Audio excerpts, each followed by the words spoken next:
travel, cooking, and vlog. Welcome to Kuya Raven Vlog! Merry Christmas and a Happy New Year in advance sa inyo mga Lodi, and welcome back to my channel, Kuya Raven Vlog.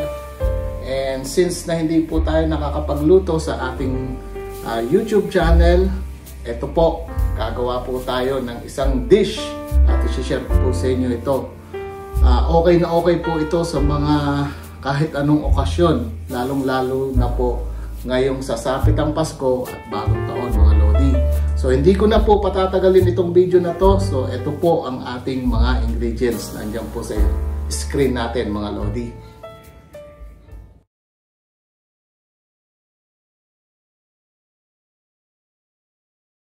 So dito mga Lodi, kumuha lang kayo ng isang malaking lalagyanan na available sa inyong bahay mga Lodi. So ito na po, meron ako ditong ground chicken and pork mga Lodi. So meron, ito yung chicken, ganito po yung itsura ng chicken mga Lodi. Then yung ground pork po ay nasa ilalim. So magkahalo na po yan mga Lodi. At meron din ako ditong ground beef. Yan mga Lodi. So ito po ay beef. Yan. So may pinaggamitan po ako niyan nung isang araw. So ito po yung natira at ilalagay na po natin yan dito lahat. So meron tayong ground chicken, ground pork, and ground beef mga Lodi.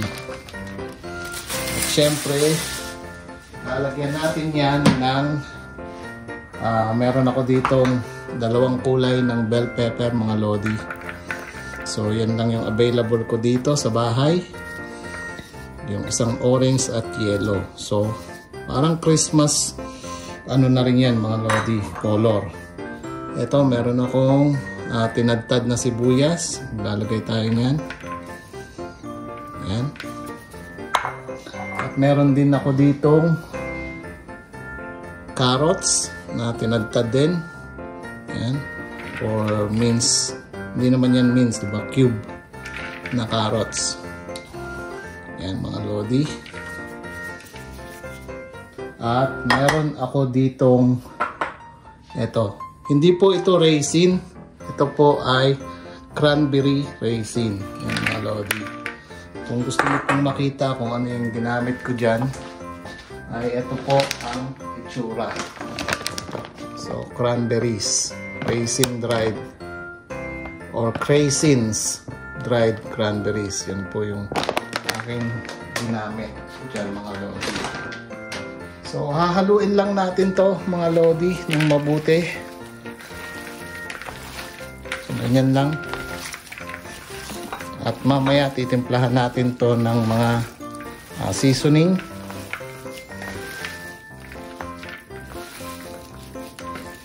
So yan, pagkatapos nyo pong mahalo ay idadagdag natin dito yung syempre yung paminta at salt mga Lodi. So ground black pepper mga Lodi. Yan. Then salt. Iodized salt. At syempre mga Lodi, lalagyan din natin yan ng liquid seasoning soy sauce. Yan mga Lodi. So liquid seasoning mga Lods.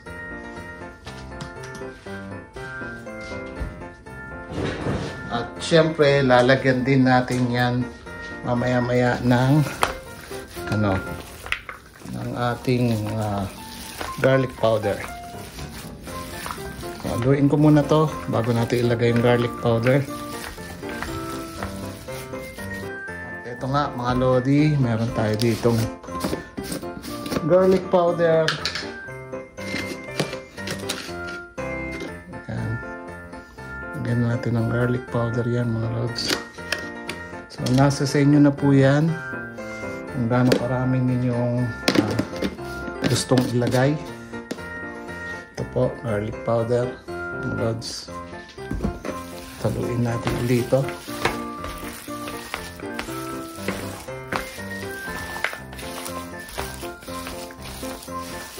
Haluin nyo lang ng mabuti mga lodi. Ayan, pagkatapos yung mahalo ay idadagdag naman natin itong sweet relish or pickle relish mga lodi.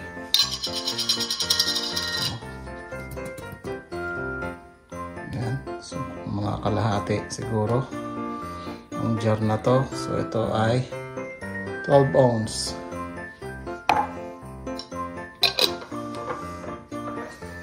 Haluin nyo rin uli mga lods.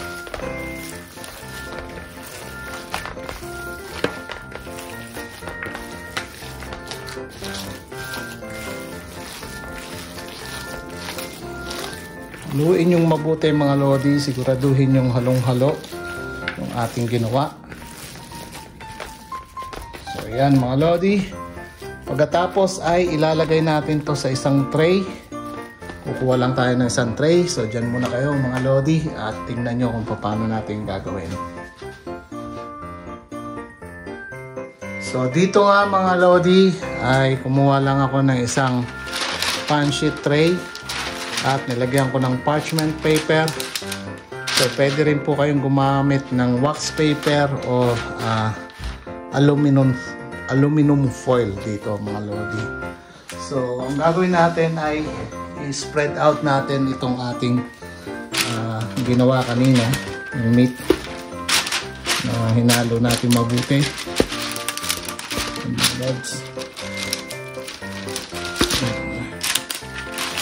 Ayaw matanggal. Ayan lang mga lods. Dahan-dahan, baka sumobra sa tray. Ayan. So matapos nyo mailagay dito sa tray ay siguraduhin may enough na space kayo dun sa inyong wax paper, aluminum foil or kahit anong meron po kayong available. So spread lang natin to lahat dito. So i-flatten nyo lang to dito mga lodi. So depende na po yan kung gaano karami yung meat ninyong magagawa. So dyan po magbe-base kung gaano ka-thick yung magiging ano dito sa inyong tray.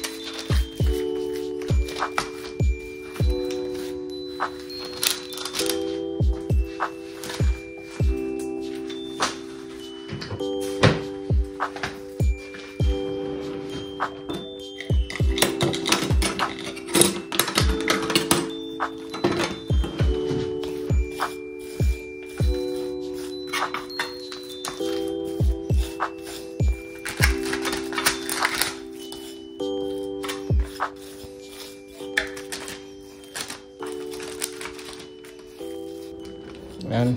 Ito po, ganyan lang yung gawin ninyo mga lodi. So pagkatapos nyan ay i-chill natin ng 10 minutes or kahit 8 minutes lang sa ating refrigerator mga lodi. So yun yung itsura nya. So chill muna natin to sa refrigerator mga lodi. Dyan muna kayo. So habang naghihintay tayo na lumamig yung ating ground beef or yung mga ground na meat natin mga lodi. So magsusutay muna tayo dito ng ating ilalagay dun sa loob or yung magiging filling niya dun sa loob ng ating meat. So maglagay lang tayo ng mantika dito at unahin na natin natin tong minced garlic mga lodi. So magbubukas lang ako ng exhaust mga lodi. So medyo maingay. Lalakasan na lang natin yung boses natin para marinig ninyo. So dito maglalagay ako ng minced garlic.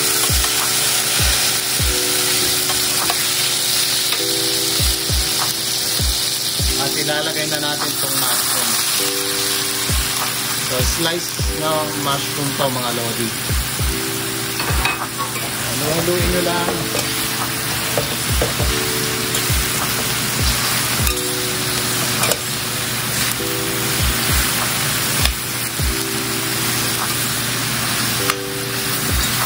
sinutay natin to para lumambot yung ating mushroom bago natin ilagay doon sa ating ginawang meat. So ito po yung magiging bali palaman niya doon sa ating ginawang meat, mga lodi.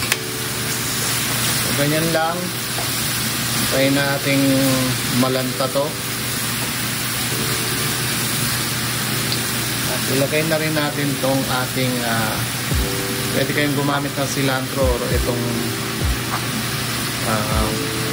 ang tawag dito, parsley.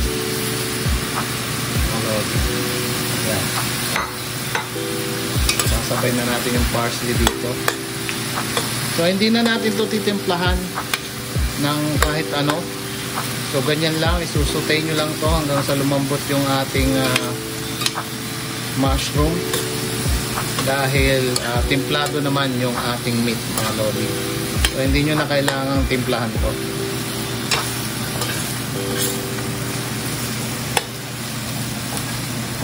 So no seasoning need to be added here. So hintayin lang natin kung maluto. At syempre pag naluto to ay palalamigin natin to ng kaunti bago natin palaman doon sa ating ginawang meat. So, pabayaan nyo lang na naka-open.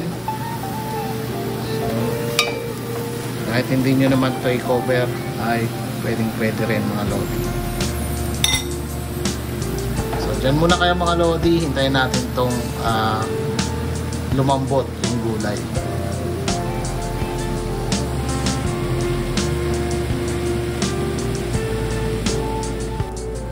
So ito na nga, mga lodi, medyo lanta na. Patayin na natin yung apoy natin dyan. Turn off nyo na yung stove. At syempre palalamigin lang natin to, mga lodi, mga ilang minuto bago natin ilagay doon sa ating meat. So dyan muna kayo, mga lodi. So hintayin natin itong lumamig-lamig bago natin to ilagay dun sa ating meat.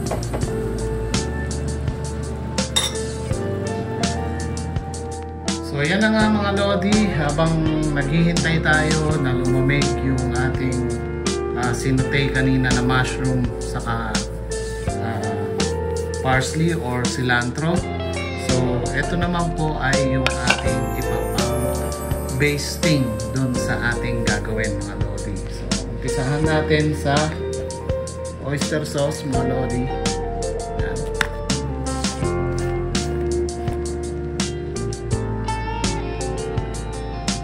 Kunti lang dahil ito ay maalat. At itong sesame oil. Kung wala kayong sesame oil, pwede namang regular oil, mga lodi. So kung ano lang yung available ninyo. At so matapos ang oyster sauce, mga lodi, lagyan natin to ng banana ketchup.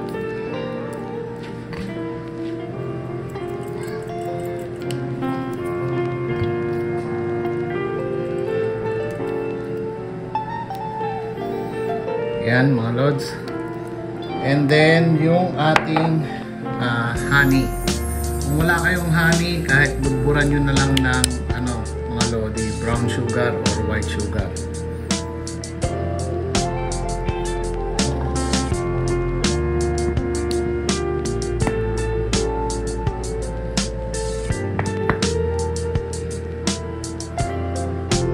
At syempre, haluin natin yang mabuti.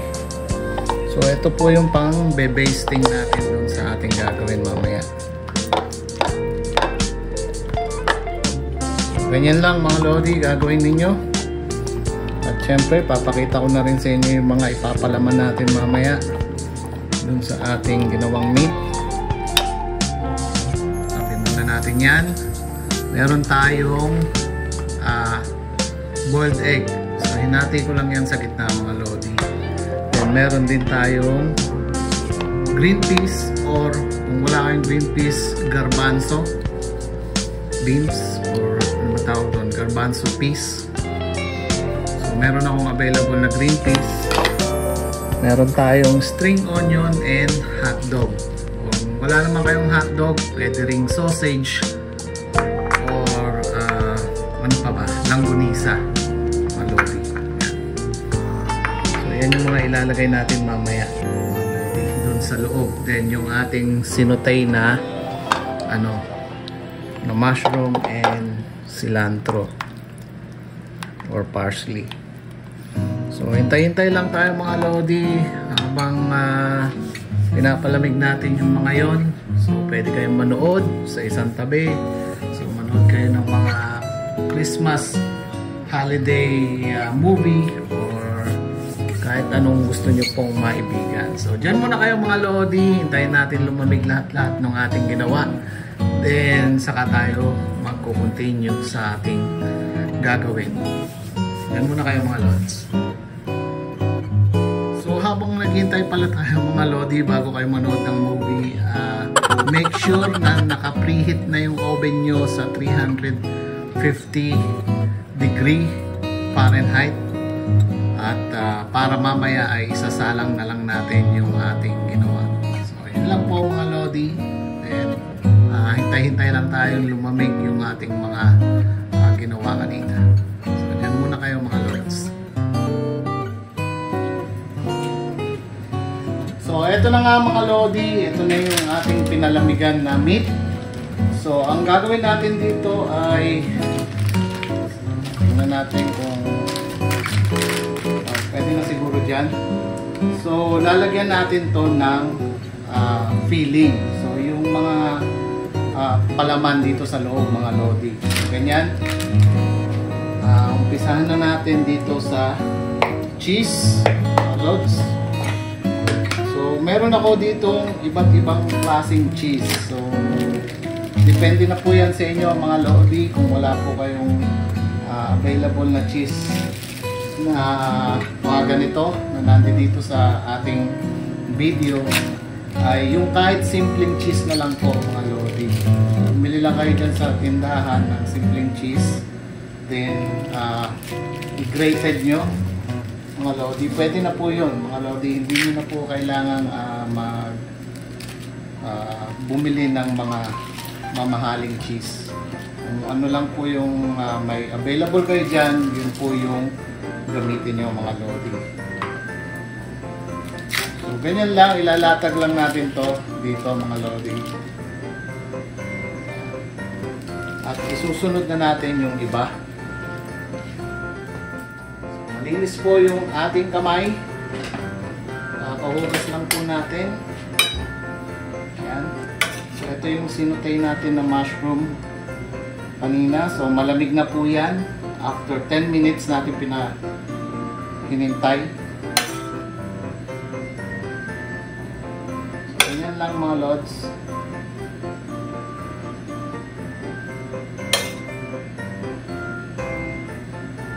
So ilagay nyo lang sa gitna.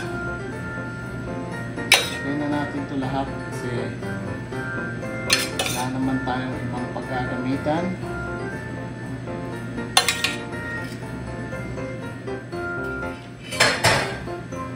At ayusin nyo lang. Meron tayo ditong string onion mga lods. So ilagay na rin natin ito dito. Papantayin ko lang. Yan.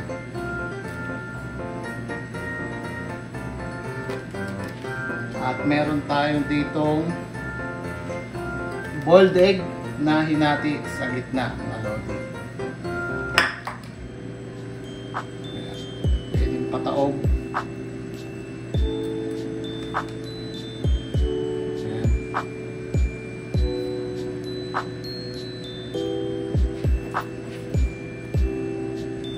So nasa sa inyo yan mga lodi kung gaano karami ang inyong gagawin. At ilalagay na rin natin tong hotdog, sausage, kung ano available ninyo mga lodi, pwede. So nasa sa inyo na rin po yan mga lods. So at least siguro tatlo dito at tatlo dito sa kabila.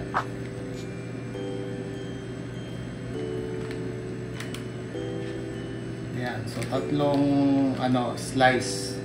So, yung isang buo, in-slice ko lang po sa gitna. Ganyan po yung itsura, mga lodi. Then, pagkatapos niyan, mga lodi, ay pwede na natin i-next yung green peas. So, lagyan lang natin to dito. Para lang meron siyang Christmas color, mga lodi. So, since na mamaya na po yung Christmas. So, 24 na po dito, December 24. Christmas Eve. At saka ko lalagyan ng, meron ako ditong Colby Jack, mga lodi, na cheese. Lalagyan ko po. Katulad ng sinabi ko, mga lodi, hindi nyo na kailangan bumili. So, kung ano lang po yung available ninyo, yun po ang inyong ilagay.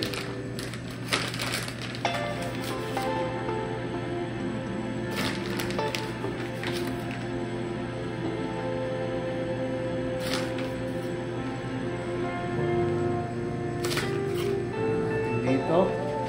At meron din ako ditong mozzarella cheese. Ayan, mozzarella cheese.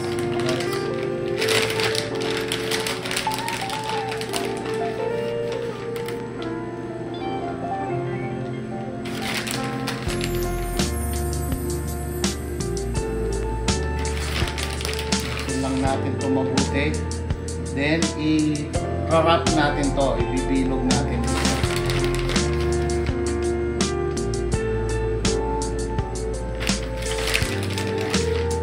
So, ganyan lang mga lodi. Sana wala akong nakakalimutan. So, ganyan. So, pagkatapos mga lodi, ito po ay hatakin nyo lang. Ganyan. At ibibilog natin to. Aking magawa.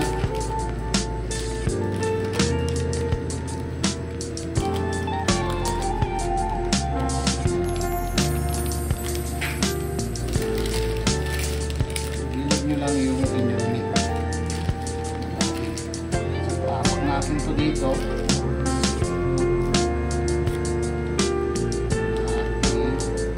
Hatakan nyo lang itong papel. Ang mga lodi dito saan man. Kung hindi siya pantay mga lodi, okay lang yan. So, basta mahirap lang natin po dito ating sa loob ng meat. Ganyan na lang to. At pantay natin. So, pantayin nyo lang mga lodi.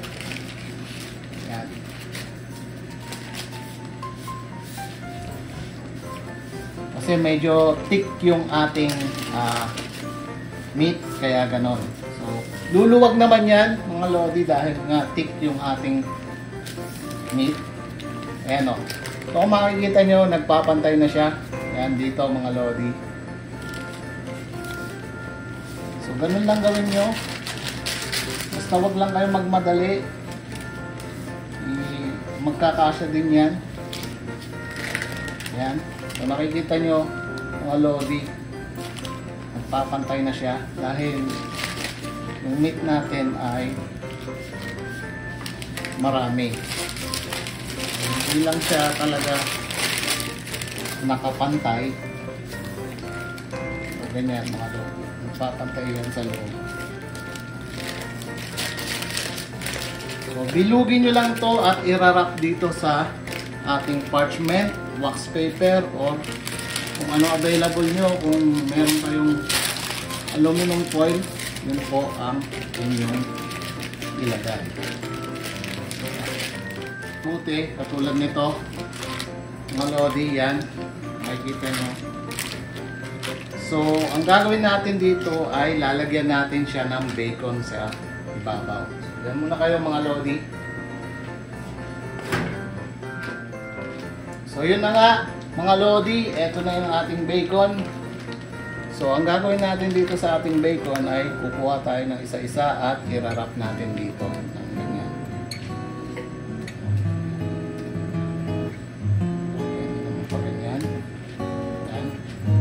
pag ganyan mga lodi.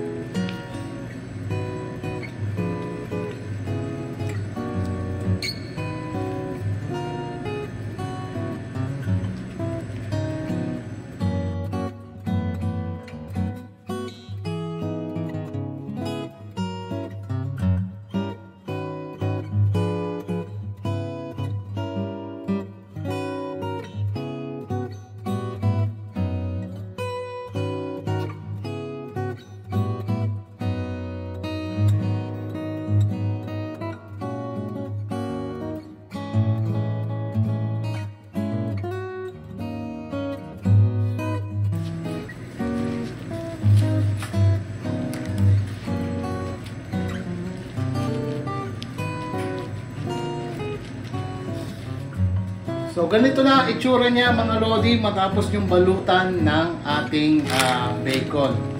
So yan po. Ito dito. So ganyan itsura niya. So ang gagawin nyo, ibalot nyo lang po ito ulit ng ating wax paper. Yan. Medyo malaki siya, hindi na siya kasya dito. So okay lang yan mga lodi. Ang gagawin ko dito ay papailaliman ko siya ng aluminum foil. So dyan muna kayo mga lodi, kukuha lang ako ng aluminum foil.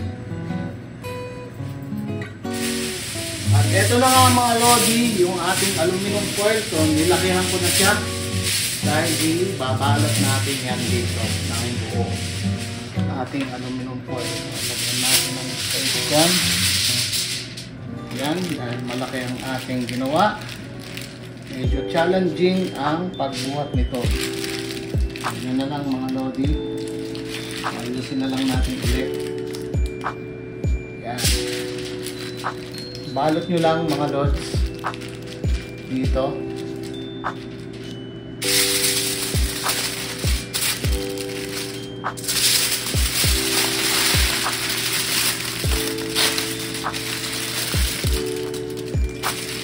Ayan mga lodi, balot nyo lang. At i-bake natin to sa 350 degrees. 45 to 1 hour. 45 minutes to 1 hour mga lodi. So salang na natin to sa oven since na nakapag-preheat na ako ng ating oven sa 350 degrees. So, set na lang natin yung timer. So, eto na nga mga lodi, yung ating ginawa. At ilalagay na natin to sa oven. So, since na naka-preheated na ng 350 degrees Fahrenheit yung ating oven, so ilalagay na natin to mga lodi. So, isalang na natin to mga lodi sa ating oven. So, mag-ingat. Dahil mainit ang ating oven. Yan, salang na natin.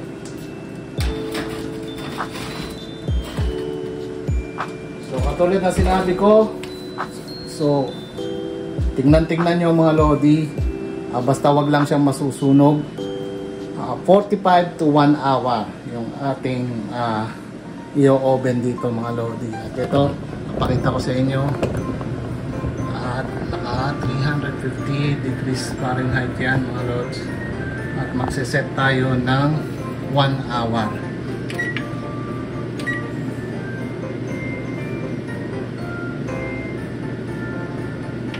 Yan, 1 hour mga lodi. So hintayin na natin to mga lodi. Yan, counting na yung ating timer para dito sa ating ginawa. So make sure na naka-preheat na yung ating oven sa 350 Fahrenheit para konti na lang yung oras na hihintay natin. So maghintay tayo ng mga 1 oras dyan mga lodi at titignan-tignan ko rin yan. So kapag naluto na, then sabihin natin sa inyo mamaya kung anong oras talaga yan naluto. So depende po yan kasi, so since na malaki yung ating ginawa, so depende yan sa thickness ng ating meat. So yung iba naman dyan ay madali lang naman yun na maluto. So dyan muna kayo mga lodi at maghintay tayo ng 45 to 1 hour.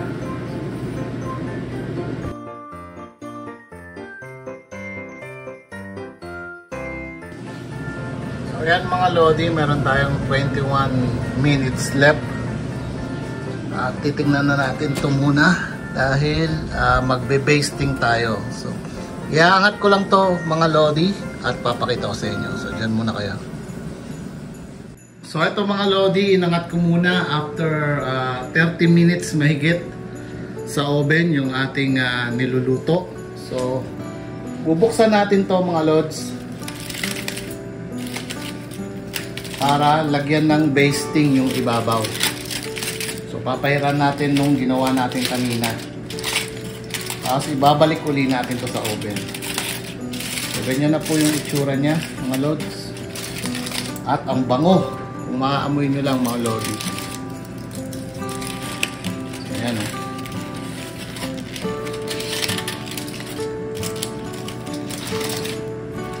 So i-open na natin to mga Lodi. Ayan. At itong ginawa natin kanina, ayan, ayan yung ating ipampapahid dito.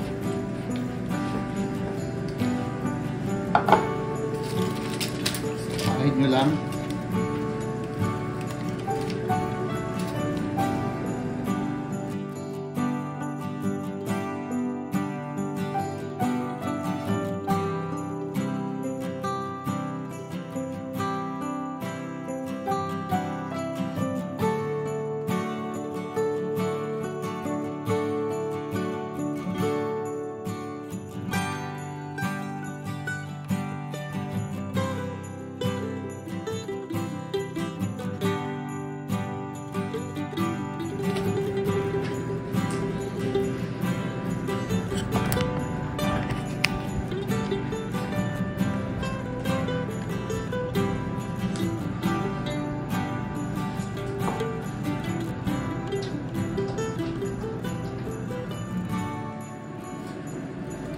At dito nga mga Lodi, babalik na natin sa oven itong ating meat pagkatapos nating mapunasan ng ating sauce na ginawa kanina. Yung lahat ng bahagi ng meat natin. So dito po ibabalik ko na yung ating meat dito at magsiset tayo ng panibagong time.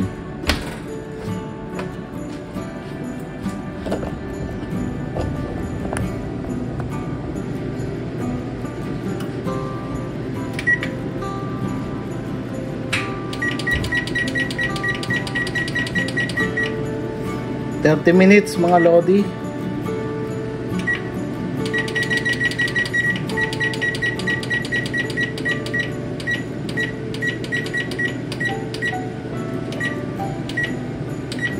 So nagdagdag tayo ng 30 minutes dahil inalis natin sa oven ng after 30 minutes yung ating niluluto. So hintayin na tayo mga Lodi ng 30 minutes pa. Then, i-check natin mamaya kung luto na or magdadagdag pa tayo uli ng panibagong oras dun sa ating niluluto mga Lodi. So, hintay na uli tayo mga Lods. So, eto na nga mga Lodi. So, nagdagdag ako ng another 30 minutes dahil makapal yung ating nagawang meat. So, eto na lang yung natitira na minutes. So, 1 minute and some seconds na lang mga Lodi. So tingnan na natin dito. Yun, umuulo at mainit. Mag-ingat kayo mga Lodi. Wow! So nag-glaze na yung ating pinahid kanina. So yun na nga mga Lodi. Iaahon ko lang to at syempre since na matatapos naman na yung oras at luto na yan. So, dyan lang muna kayo mga Lods.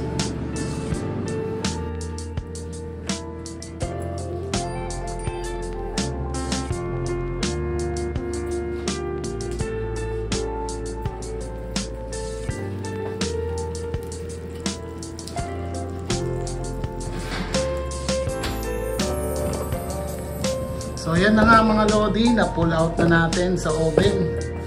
At mainit-init pa yan. Po yung itsura niyan mga Lods. Lapit natin ang camera. Mainit-init pa yan. So palalamigin muna natin to mga Lodi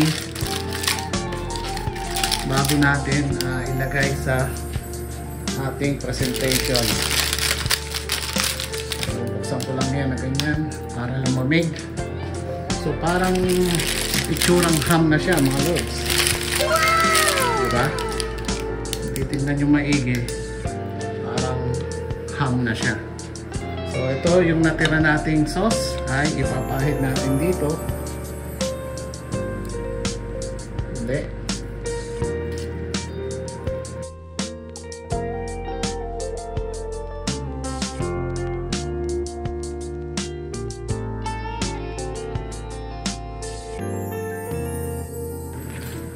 Yan, palalamigin lang natin to at ita-transfer natin sa presentation plate mga lodi. At yun na yung itsura niya mga lods.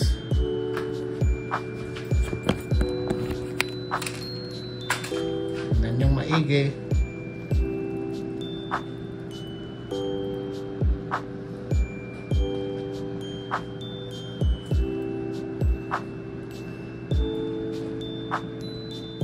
So ito na nga mga lodi, na i-transfer ko na siya dito sa aking malaking lalagyan.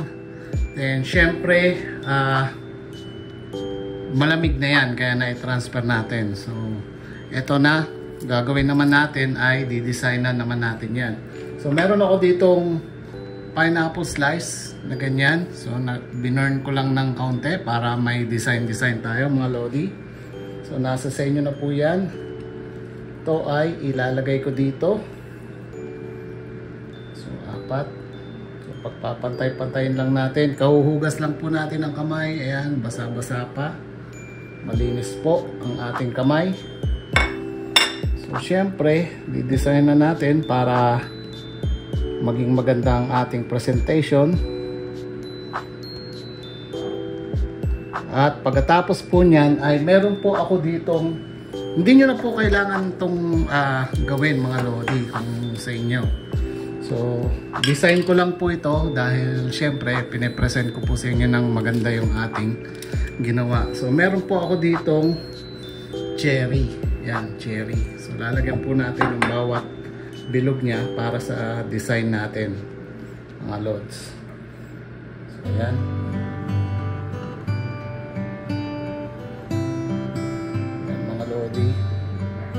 So hindi nyo na po ito kailangan gawin mga lods, dahil baka mahal yung cherry dyan sa Pilipinas, pero kung nasa ibang bansa kayo pwede nyo yan gawin mga lodi. So yan, tapos na yung ating ginawa at yan na yung itsura nyan mga lodi. So ayusin ko lang to para mapaganda pa yung ating presentation, then doon tayo mag-umpisa. So dyan muna kayo mga lodi.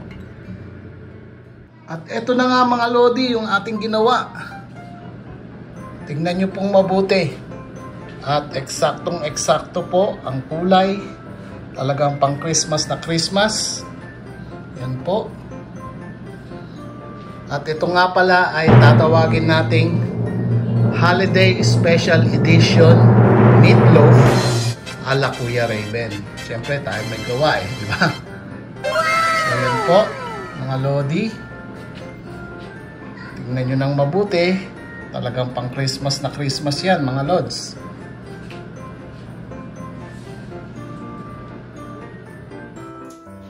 At eto na nga mga lodi, finally natapos na yung ating ginawang meatloaf na holiday edition mga lodi ala Kuya Raven. So after 1 hour and 30 minutes nating binake yan sa 350 degrees Fahrenheit mga lodi. So nakita nyo naman yung close-up nito kanina. So talagang pang holiday season or Christmas or kahit anong okasyon na meron kayo, pwede nyo po itong gawin mga lodi. Again, maraming salamat po sa pagtangkilik nyo sa panonood ng aking small YouTube channel na Kuya Raven Vlog. And of course, kung nagustuhan nyo po yung ating vlog for today, kindly share it with your relatives and friends, and paki-like na rin po ang ating video. And kung bago ka lang po dito sa ating YouTube channel, kindly subscribe to our channel na Kuya Raven Vlog. So maraming salamat ulit mga Lodi. So pasensya na po kayo. At hindi natin mabubuksan to ngayon. At yan po ang ating vlog for today mga Lodi na share sa inyo. So paalam na muna mga Lodi hanggang sa susunod nating vlog. Paalam. Happy holiday.